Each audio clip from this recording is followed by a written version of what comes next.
todos, que a paz do nosso Mestre Jesus esteja em nossos corações.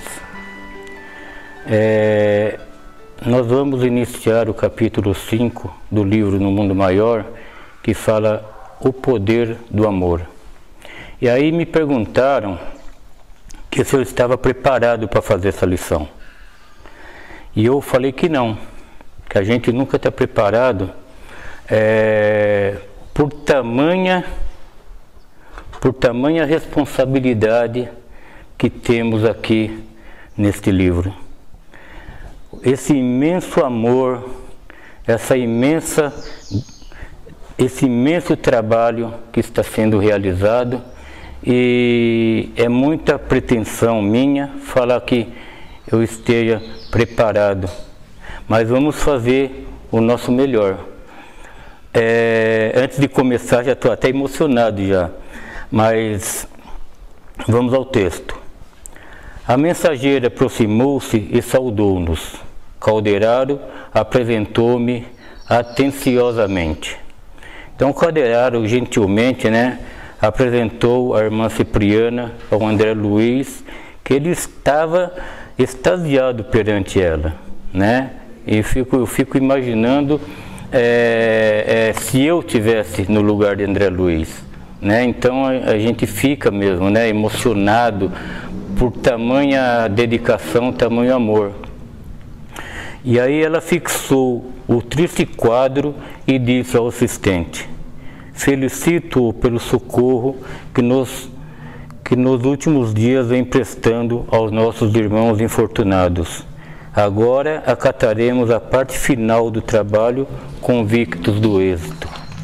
Nossa irmã, então, olha os nossos irmãos em sofrimento e agradece pelo trabalho realizado até aquele momento, O Calderaro fala: meu esforço, acrescentou o interlocutor humilde, foi quase nenhum, resumindo-se em meros preparativos. Calderaro agradeceu, mas disse que foi um mero preparativo, colocando-se como um trabalhador do Cristo. Irmã Cipriana sorriu afável e observou: como atingiríamos o fim sem passar pelo princípio? Ó irmã, o conhecimento pode pouquíssimo comparado com muito que o amor pode sempre fazer. E é sempre assim, Todo trabalho que é feito com amor, com dedicação, esse trabalho se torna leve, se torna prazeroso, o trabalho flui naturalmente, E singular expressão estampou-se na fisionomia da emissária, como se as referências lhe ferissem fundo a modéstia natural. Ela também mostrou-se humilde, Nenhum deles, acho que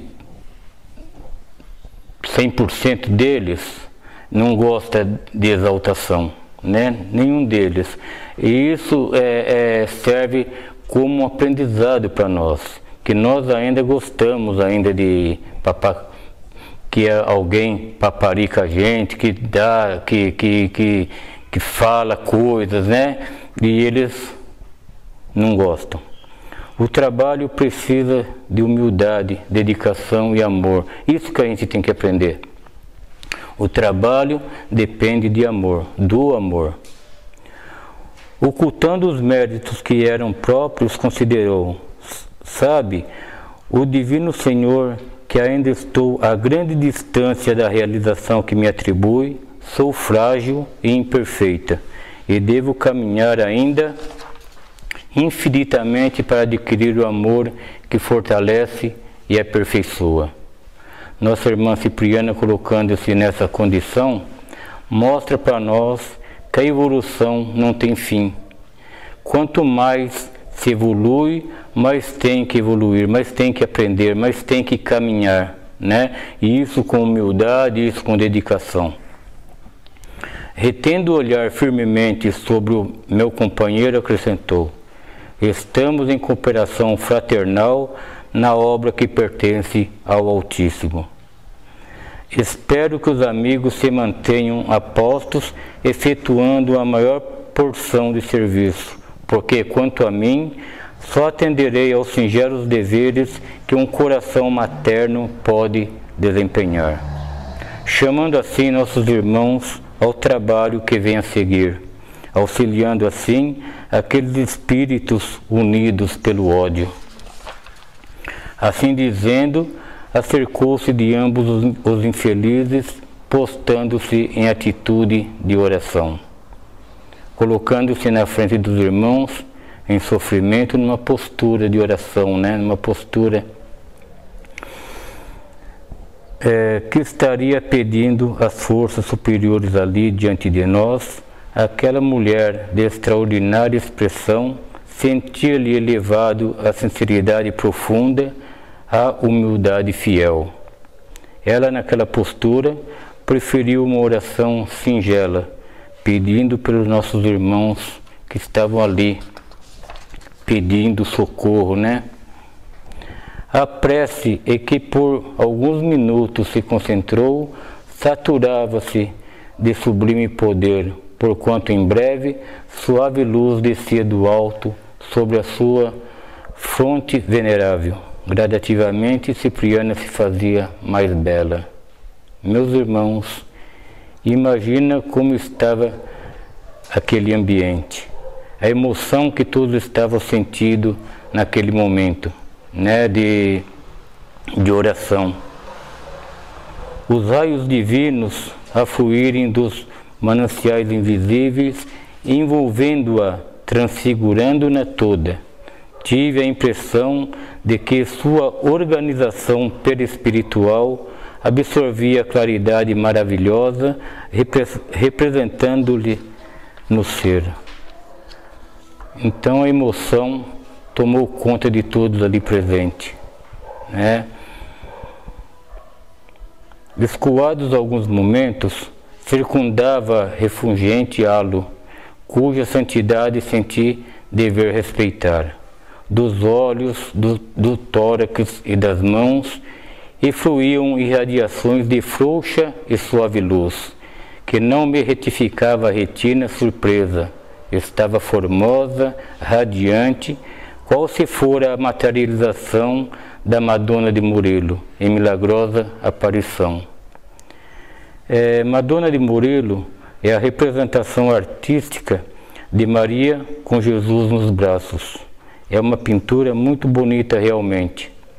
Imagina essa comparação, com essa menina, com essa senhora, comparada então com Maria.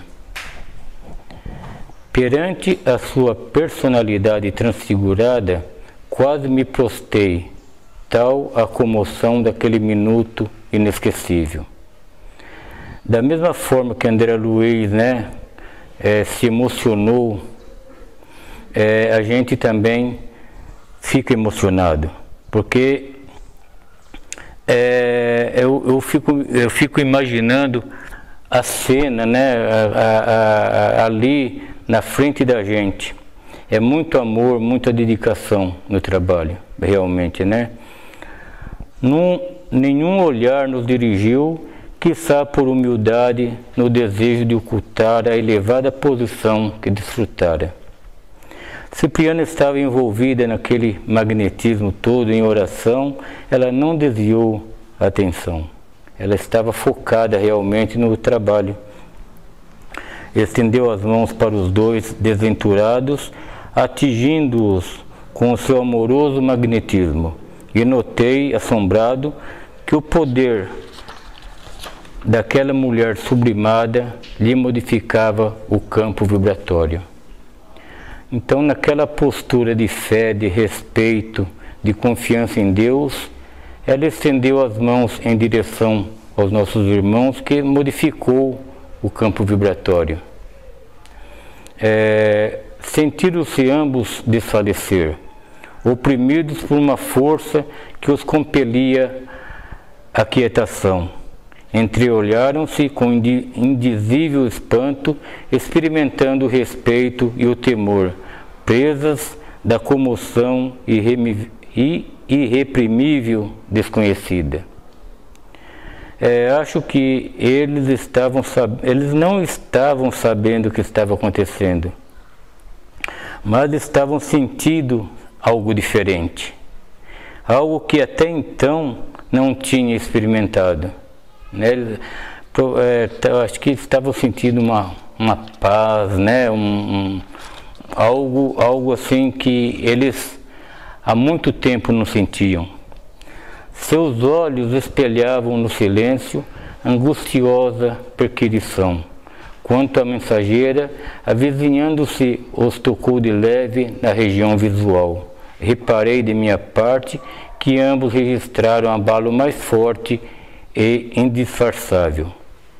Eles estavam a saber o que estava acontecendo realmente.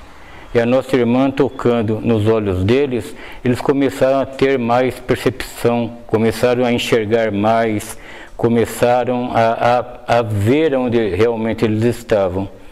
Então, reconhecendo o poder divino de que era dotada a emissária, notei que o enfermo, parcialmente liberto do corpo, e o perseguidor implacável passaram a ver-nos com indescritível assombro.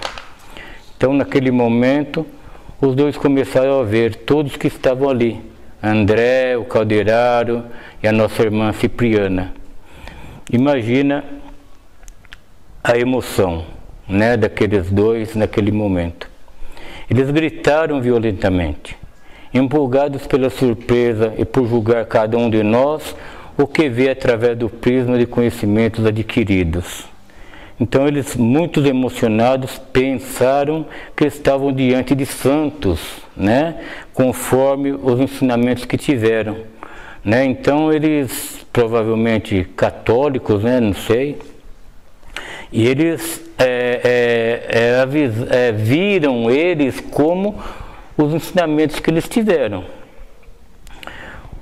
Cuidaram, fossem visitados pela excelsa Mãe de Jesus, definiram o ambiente e harmonia com as noções religiosas que o mundo lhes inculcara. É inimaginável o que eles estavam sentindo naquele momento. Uma mistura de sentimentos, né? Uma mistura de amor, uma mistura de arrependimento, uma mistura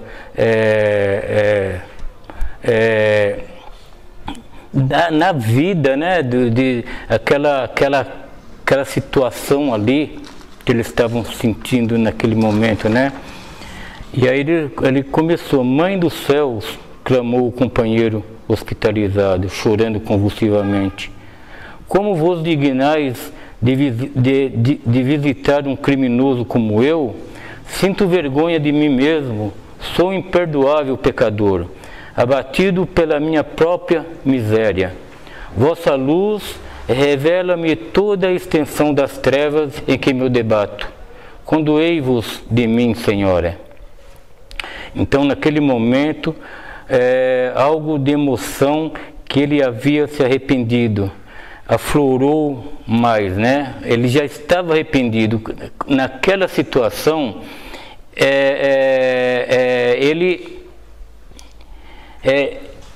ele ficou numa situação assim, que ele queria desfazer tudo aquilo que ele fez, e não dava, né?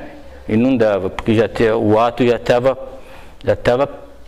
pronto, já estava praticado. E ele pede ajuda mais uma vez, arrependido do ato feito. Havia uma sinceridade imensa, aliada à imensa dor, naquelas palavras de angústia e de arrependimento. Soluços sufocantes assomaram-lhe a boca, interrompendo-lhe a tocante súplica. Ele pede perdão com todas as suas forças. Não estava aguentando mais carregar aquela culpa, aquele ato criminoso, né? Cipriana acercou-se dele, de olhos faiscantes e úmidos, tentou soerguê-lo, sem, no entanto, lograr que ele deixasse a postura genuflexa. Nossa irmã Cipriana, também emocionada, tenta tirar ele daqueles pensamentos negativos, né? E a piedosa missionária informa-se de todas as minúcias necessárias ao êxito de sua missão naqueles minutos, porque, enlaçando-o maternalmente, o chamou pelo nome, esclarecendo: Pedro, meu filho, não sou quem julgas, no transporte da viva confiança que te sensibiliza a alma. Sou simplesmente tua irmã na eternidade. Todavia, também fui mãe na terra e sei quanto sofres. Naquela emoção toda, Cipriana envolve com muito amor. Esclarece que ela não era o que estava pensando ser, e que era sua irmã de jornada e que entende o seu sofrimento. Né? Então, e o interpelado ergueu os olhos súplices, fitando através de espesso véu de lágrimas, embora visivelmente animado pelas declarações ouvidas, manteve-se em posição reverente e humilde. Respeitosamente, ele aceitou a declaração da nossa irmã e ficou diante dela. Acredito eu que estava cansado, mas feliz de estar ali. Cansado de tanto sofrimento, né? Mas ele estava ali feliz por estar na frente de um ser que estava ali para ajudá-lo, que até então ele não tinha essa ajuda, né? Aí ele fala: matei um homem, exclamou desabafando-se. A mensageira afagou-lhe o rosto, banhado em pranto, e acrescentou: eu sei. Pedro então fala que ele fez. Eu acho que foi muito difícil, e é muito difícil, ele falar: matei um homem. Quando uma pessoa chega nessa posição, é porque ele não está aguentando mais. Porque ele nega, a pessoa que está nessa condição, ele nega até para ele mesmo. Ele nega para todos. E ali nessa emoção toda, ele disse: eu matei. Decorridos alguns instantes em que devia o carinhoso olhar entre o interlocutor e o verdugo, contido pelo respeito à reduzida distância, dirigiu-se ao doente de maneira intencional, de modo a se fazer ouvida pelo companheiro vingador. Então, até aquele momento, a irmã Cipriana não tinha tocado no assunto do outro companheiro. Ela começa a falar com Pedro, mas fazendo com que o outro se sinta interessado, né? Que os dois faz parte da mesma história. Aí ela fala: por que destruíste, Pedro, a vida de teu irmão? Como te julgaste com força e direito para quebrar a harmonia divina? Nota que nesse momento a nossa irmã começa a chamar eles à razão, tanto um como o outro. Começa a rever tudo o que aconteceu. Veja, quando se fala em amor, como se fala num trabalho no bem, como se fala em ajudar alguém, não quer dizer que a gente é conivente com o que essa pessoa fez. É o que ela está mostrando para nós. Ela, com muito amor, com muito carinho, com muita dedicação, com muito trabalho, está ajudando essas pessoas. Mas ela está chamando eles à razão. Ela está chamando eles para ver que realmente eles fizeram e que eles têm que reparar esse erro. Isso é muito importante para que nós tenhamos na nossa vida esse conceito.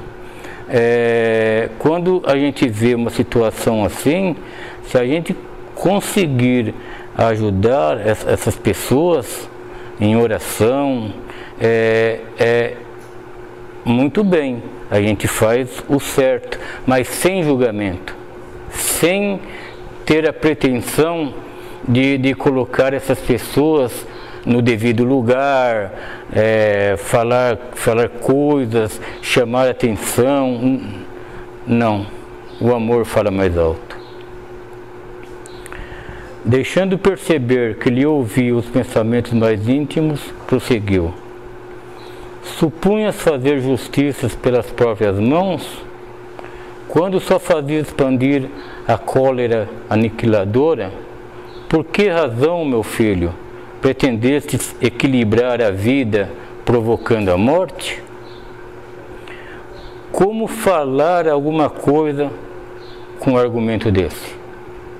Eu imagino que os dois estavam ali cabisbaixo, né? Olhando, cabisbaixo, olhando para os próprios pés e imaginando a situação, né? O arrependimento que eles estavam sentindo. Talvez, não sei, o outro, né? Que estava com ódio ainda, que estava querendo, mas o arrependimento estava ali presente. Como conciliar a justiça com o crime? Quando sabemos que o verdadeiro justo é aquele que trabalha e espera no Pai, o supremo doador da vida? E eles permaneciam calados, ouvindo o que ela tinha a dizer, né? Imagino que numa situação assim, as pessoas envolvidas não têm reação, não tem como ter reação, né? Faz muito tempo has perpetrado o homicídio, presumindo liquidar o escabroso débito a jorros de sangue. Eliminaste o corpo de um amigo que se fez incompreensivo e duro. Todavia, desde o trágico instante, ouves a consciência divina a reiterar a velha pergunta: Caim, que fizeste de teu irmão? Com essa pergunta, a nossa irmã Cipriana quis mostrar que desde sempre as pessoas querem fazer justiça com as próprias mãos, não importando a crença, mas que é um ato muito errado, né? Acarretando débitos difíceis. É o que está acontecendo com nossos irmãos. Tens vivido desarvorado e desditoso, desorientado, de alma agrilhoada, a própria vítima, aprendendo que o mal jamais se condonará com o bem, e que a lei cobra dobrados tributos àqueles que se antepõem a seus ditames sábios soberanos. Se plantar o mal, vai colher o mal. Deus é amor e justiça. Se agirmos mal, vamos resgatar para continuar a caminhada evolutiva. Essa é a lei. Essa é a lei. Se nós fazemos o mal a alguém, a gente vai pagar em débitos suaves, em débitos ao passar do tempo, mas vamos sim que pagar, né? Destruístes a paz de um companheiro e perdeste a tranquilidade própria. Suprimiste-lhe o veículo físico, mas peambulas algemado ao seu sentido qual pesado fardo. Com esse ato impensado, né, estás vivendo horríveis pensamentos. Criou um inimigo que só pensa em vingança. E os dois vivem atrelados nessa guerra infinita, nesse desamor, nessa incompreensão, nessa lastimável vida dos dois, unidos pelo ódio. Nosso irmão buscou refúgio no trabalho, dia e noite trabalhando. Ele se dedicou ao trabalho. Para quê? Para fugir dos pensamentos. Ganhou muito dinheiro, mas não conseguiu a paz tão desejada. Como não te ocorreu, Pedro, a oração santificante? Como não te penitenciaste diante da vida, humilhando-te aos pés da tua vítima, no sincero e real propósito de regeneração? Se o nosso irmão tivesse buscado fazer preces sinceras, pedindo perdão pelo ato praticado, mostrando arrependimento, seria muito menos penoso. Mas o que acontece? O que acontece com todos nós, né? Acontece que a gente não se aceita que a gente fez algo errado. A gente, na nossa vaidade, no nosso egoísmo, na nossa pretensão de acertar tudo, a gente não aceita. A gente tenta fazer o que ele fez. Ele buscou o trabalho. Ele sem pensar, ele foi trabalhar. Para quê? Para apagar aquilo da cabeça. Ele transferiu, mas não pediu perdão, mas não pediu socorro. Ele pediu socorro quando não estava aguentando mais, quando ele estava à pressa da loucura. Ela continua: preferiste a corrida louca das sensações externas, a fuga para a região do ganho material, a transitória ascensão para posições de domínio enganoso. Aterrorizado, tentaste escapar ao tribunal íntimo, onde o poder espiritual te repreender o condenável procedimento. Então ele tentou fugir das responsabilidades assumidas, mas não dá para fugir eternamente. Nunca. A gente pode fazer o que quiser, mas não dá para fugir eternamente, nunca. Mas nunca é tarde para levantar o coração e curar a consciência ferida. Exausto de sofrer, cedeste à enfermidade e aproximaste da loucura. É sempre assim. Não só o nosso irmão Pedro, mas muitos de nós escondemos nossos delitos até as últimas consequências. Só vamos pedir ajuda quando não dá mais para suportar. Então que a gente, com esses ensinamentos da nossa irmã Cipriana, a gente mudar, se a gente age dessa forma ainda, mudar de pensamento, mudar de atitude, né? Mudar de comportamento. De alma contundida e corpo em desordem, apelaste para a misericórdia divina e estamos aqui, ela disse. Toda vez que pedimos em oração intervenção para nossas dificuldades, com sinceridade, com amor, né? Desprovido de qualquer situação, essa ajuda vem. Essa ajuda, ela vem e nos socorre e nos tira da situação que estamos vivendo. Mas para isso a gente tem que estar na mesma sintonia, a gente tem que estar bem, a gente tem que estar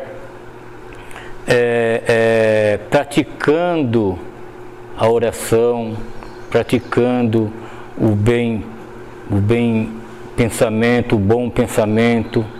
A ajuda vem sim, com certeza vem. Contudo, meu irmão, nossa voz não se ergue para castigar o espírito, já de si mesmo tão castigado e tão infeliz. Vimos ao teu encontro para estimular-te à regeneração. É isso que temos que aprender, a dar a mão, a ajudar no que for necessário, sem julgar. A nossa irmã está lá para estimular, a dar força para que o nosso irmão Pedro saia dessa situação. Então, não importa, mais uma vez, não importa que o nosso irmão fez. Se ele pediu ajuda, vamos tentar tirar ele daquela situação. Porque o que ele fez compete a ele. Ele um dia mais tarde, ele vai resgatar. Ele não precisa do nosso julgamento. Ele não precisa da nossa negação, da nossa atitude não cristã.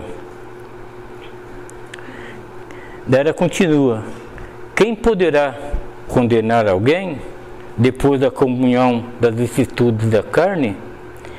Quem se sentirá suficientemente puro e santificado para tirar a primeira pedra?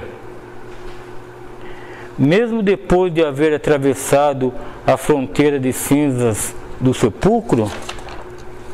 Quem de nós terá passado ileso nas correntes do pântano? Pensando dessa maneira, não temos o direito de apontar o dedo para ninguém e julgá-lo. Temos sim que soerguê-lo. Amar com Jesus nos ensinou. Colocar em prática o que Jesus disse. E dessa maneira, a gente vai ver que o ajudado é nós, né? Nós estamos tirando aquela coisa dentro da gente, aquela coisa de ser superior, aquela coisa de pegar uma pessoa que está abaixo da gente naquela situação e falar coisas e dizer coisas, em vez de ajudá-lo, a gente afunda mais, né? Então, que essas lições ficam na nossa mente, realmente. Oraste e chamaste-nos, abriste a mente e a força regenerativa, e somos teus irmãos. Ela dizendo, né? Muito de nós, em outros tempos, penetramos também o sombrio recôncavo dos vales do assassínio, da justiça e da morte. Entretanto, estamos no caminho, renegamos o crime, ressoldamos com alegria os elos partidos pela nossa imprudência, e cultivando o perdão e a humildade, aprendemos que só o amor salva e constrói para sempre. Então ela está dizendo que todos nós passamos por esses caminhos. Quem fui eu no passado? O que eu fiz no passado?